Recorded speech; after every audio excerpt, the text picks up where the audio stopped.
Welcome back to my mental health and crime channel. My name is Huda London. This is the case of the Idaho quadruple murders.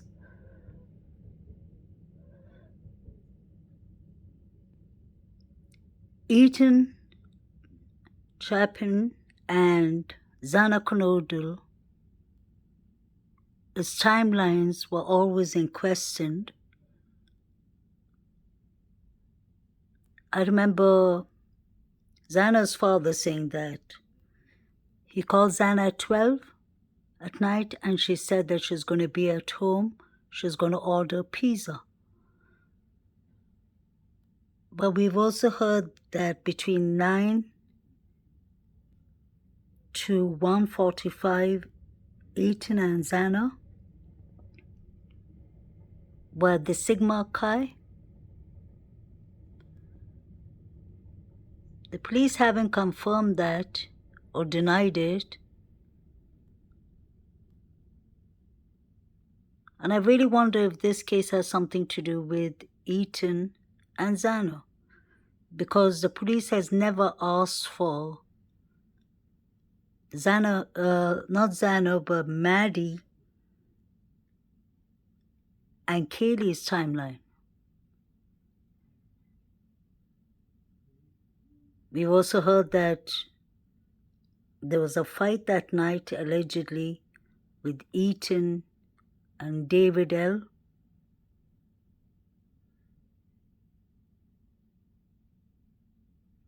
So I wonder if that could have been a motive for David and the other guy to have come, allegedly, and retaliated. Just a thought.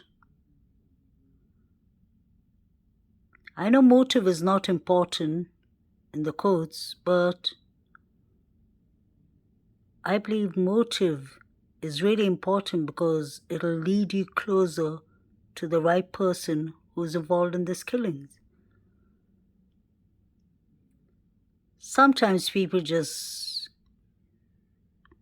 do stupid things, I believe, but everything is connected. Everything has a motive, whether it's money, whether it's fights, whether it's revenge, whether it's jealousy, whether it's crime of passion, whether it's a targeted crime. So what was the motive? Investigation, we're still gathering information, we're still gathering tips, we're still gathering evidence, we're still doing everything we need to do. It's the latest in the University of Idaho murder investigation, as police are asking for the public's help in identifying an important car near the crime scene. Sidebar co-host Anjanette Levy's on the ground in Moscow, Idaho with the new details. Welcome to Sidebar. I'm talking about the killings of 21-year-old Kaylee Gonsalves, 21-year-old Madison Mogan, 20-year-old Xana Kernodle, and 20-year-old Ethan Chapin. Their bodies found in their off-campus home out in the college town of Moscow. These killings happened 3 weeks ago, and at the time of this recording, no arrests have been made, no suspect identified, and no murder weapon recovered. And joining me to talk about the latest in this investigation is my Sidebar co-host, Anjanette Levy, who is on the ground in Moscow, Idaho. Anjanette, it's good to see you. I know it's freezing over there. Before we get into this idea of the car, a very important aspect of this car that police mentioned, can you tell us where you are right now, what the scene is? You know, Jesse, good to be with you. We are about a block away from the house on King Road where these homicides occurred a little more than 3 weeks ago. And where I'm standing right now is in front of the Sigma Chi house. The Sigma Chi house is important in this investigation because Ethan Chapin, one of the victims, and his girlfriend, Xana Kernodle, were at a party here at the Sigma Chi house around 9 p.m. on November 12th. That was that Saturday night, hours before these homicides occurred. They then made their way, it's our understanding, made their way from the Sigma Chi house over to the house on King Road, arrived there around 1:45 a.m. There had been some questions. Police had put out a call for information earlier this week about where Ethan and Xana were between the hours of 9 p.m. and 1:45 a.m. Were they here the whole time at the Sigma Chi house? I asked that question of the PIO yesterday. I didn't get an answer. He said they had received more information about their whereabouts, but he wouldn't tell me where they were. There's since been some other reporting that they've determined that Ethan and Xana were here at the Sigma Chi house all night. We're trying to confirm that, and then made their way over about a block away to the home where they ended up being murdered. Ethan, of course, was a member of the fraternity here, and Xana was somebody who was known to the people in the fraternity as well. And by the way, I encourage everybody to follow Anjanette on Twitter for live updates about what's happening. The reason I say that is because I was following you, Anjanette, and you spoke to the Sigma Chi president, right? I did. We met him actually on Tuesday, Reed Offsoon, and he was leaving for class. And we were standing outside trying to talk to members of the fraternity, and we were told they had put out a statement. Reed was very nice, said they didn't want to really say anything, that they had told the FBI, Idaho State Police, and Moscow Police everything they knew. They had given them all the information they had, and that they were cooperating with the investigation. And so he didn't say much more than that, other than he was friends with Ethan and Xana, considered them friends. Ethan, of course, a member here, lived at the Sigma Chi house. And then happened to run into him again yesterday when that information about the car came out from Idaho State Police and Moscow Police. Okay, that's what I want to talk about. So this is I would say probably the biggest update we've had so far, given this week maybe, and maybe in the last week and a half.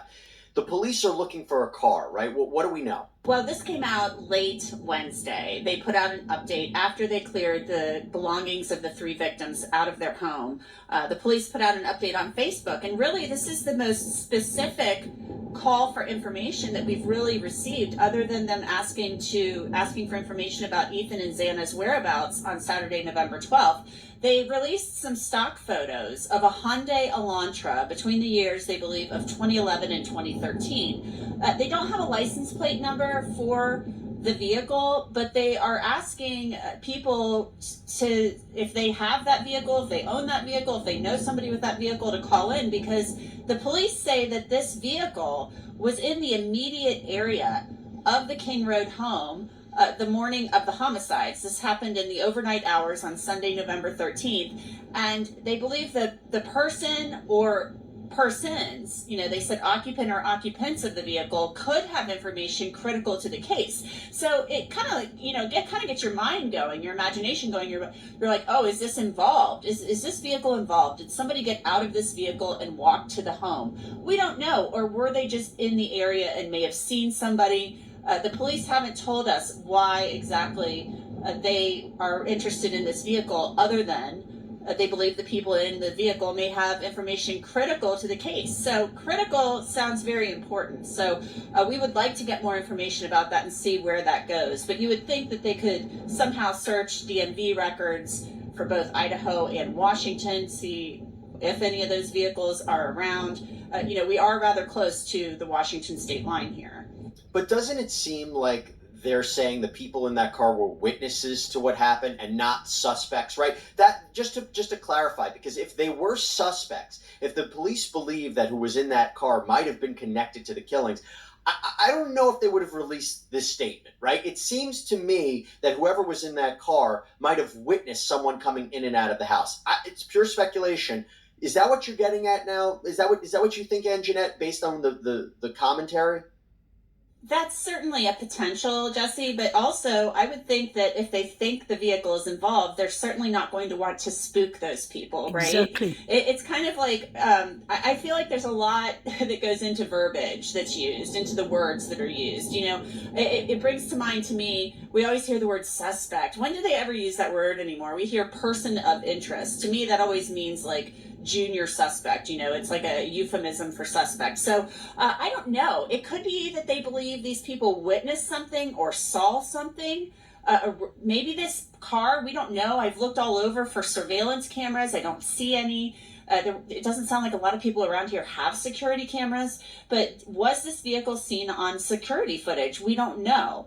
But there couldn't have been that much traffic, vehicular traffic at that hour of the morning. I've been talking to neighbors who told me there's a lot of foot traffic because on the weekends especially, people are partying out here in this neighborhood, and yelling and screaming is not unusual because there are people partying all weekend and even on the weeknights. So we just don't know. We're waiting to figure it all out. Yeah, that's the thing that makes it so curious. Why is it coming out now? We know that authorities, they've received over 2,600 email tips, over 2,700 phone tips, over 1,000 digital media submissions. We're not sure what led them to this car, but maybe we'll get some answers to the. Let's pay attention to the words they're using here. The police kept on saying occupants or occupant. People or people's person or persons of interest. I wonder if there were more than 2 people in the car. The white car that was seen that day, even the description was a 2011 to a 2013 Honda Elantra. It wasn't 2015 like Brian Koberger's one.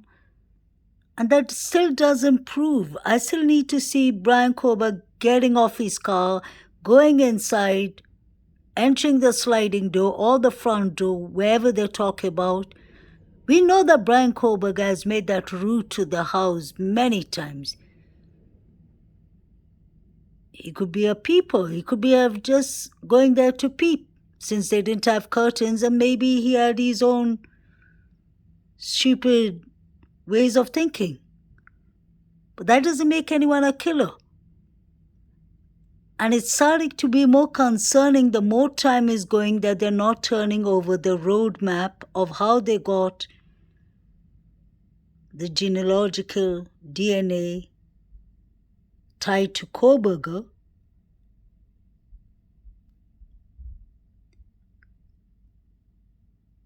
Occupants and persons. Was that white car just around the area and just left at once? Or did the person in the car or people in the car get off the car and walk into the house? Why don't they just release the evidence to Ann Taylor so that we can be over with it and find out who did this awful quadruple murders, so that the victims and their families get justice? Doesn't add up. And the car that was shown to us near the gas station, that footage showed a white car with black tinted windows. It was dark windows. It wasn't like the windows we see here. And that's how Brian Koberger's car looks like. I hope you get closer to this. Please like, share, and subscribe, guys. That will help me to spread awareness, I guess. Thank you and have a lovely weekend. Justice for Kaylee, Maddie, Xana, Eaton, and condolence to their families.